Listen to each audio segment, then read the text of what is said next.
शांति 19 अक्टूबर 2025। बाबा की आज अव्यक्त मुरली है, रिवाइज डेट है 31 मार्च 2007।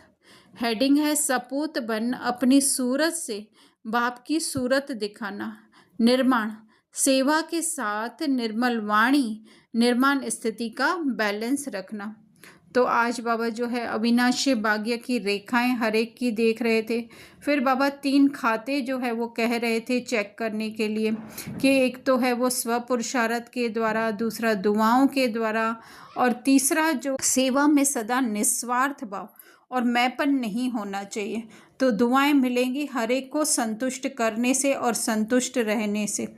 तो बाबा कह रहे हैं कि संस्कार तो सबके भिन्न भिन्न होंगे ही, लेकिन फिर भी जो है संतुष्टता द्वारा पुण्य जमा करने के लिए हमें क्या करना है कि उन भिन्न भिन्न संस्कारों में रहते हुए भी जो है हमें सदा स्वयं भी संतुष्ट रहना है और औरों को भी करना है। फिर बाबा कह रहे हैं सेवा में जो है वो मेरापन नहीं आना चाहिए।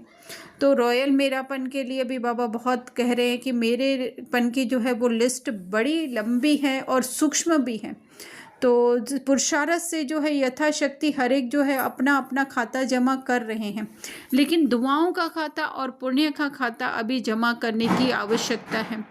फिर बाबा ने कहा कि कोई का संस्कार जो है वो कमज़ोर भी हो सकता है, लेकिन कमज़ोर संस्कारों का प्रभाव जो है वो हमारे ऊपर नहीं पड़ना चाहिए। सदैव याद रखना चाहिए कि मैं मास्टर सर्वशक्तिमान हूँ, क्योंकि मास्टर सर्वशक्तिमान के ऊपर किसी कमज़ोर संस्कार का जो है वो प्रभाव नहीं पड़ सकता। तो उसके लिए सेफ्टी का साधन है बाप दादा की छत्र छाया में रहना, बाबा के साथ कंबाइन रहना, और छत्र छाया है श्रीमत। फिर आगे बाबा कह रहे हैं कि बाप दादा इशारा भी देते हैं कि हर एक को संकल्प, बोल, संबंध, संपर्क, कर्म में जो है वो नवीनता ला करके नवीनता लाने के जो है वो प्लान बनाने ही हैं, क्योंकि पुराना संस्कार दृढ़ संकल्प से हमें परिवर्तन करना है। पहले बाबा जो है वो रिजल्ट देखेंगे।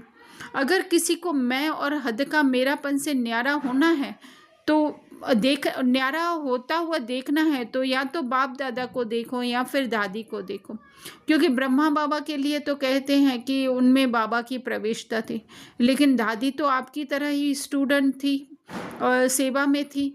तो इसीलिए बाबा कह रहे हैं कि उनको देखो कि किस तरह से जो है वो दादी को बीमारी भी आई, लेकिन फिर भी दुख की वासना, दर्द की वासना से जो है वो दादी हमेशा ही न्यारी रही। कोई भी शब्द अगर कोई भी दादी से कोई पूछता था तो दादी क्या कहती थी? दादी कुछ दर्द हो रहा है, कोई पूछता था तो कुछ हो रहा है, लेकिन दादी